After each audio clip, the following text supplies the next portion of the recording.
sa atong Diyos gianda. Igsuon sa imong gikawilihan, dinhi sa yuta nga pulos kasalanan.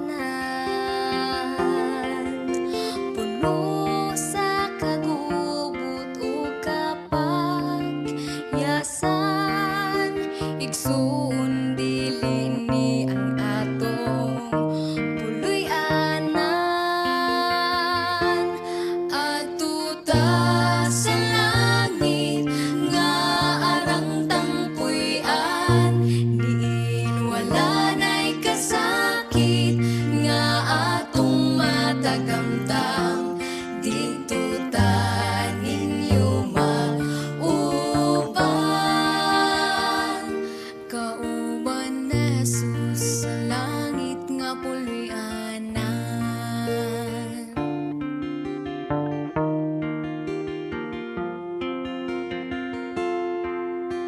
Ikaw na higugma dinhi sa kalibutan,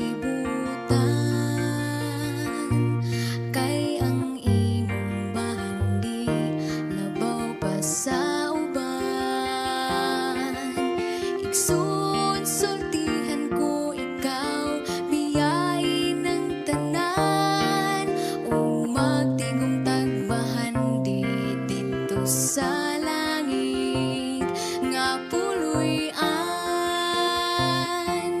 Adto ta sa langit nga arang tangpuy-an, diin wala nay kasakit nga atong matagamtam. Dito ta ninyo mauban, kauban ni Jesus sa langit nga puloy-anan.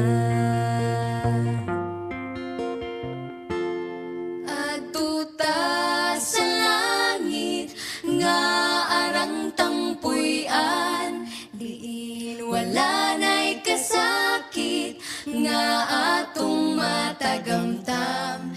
Dito ta ninyo mag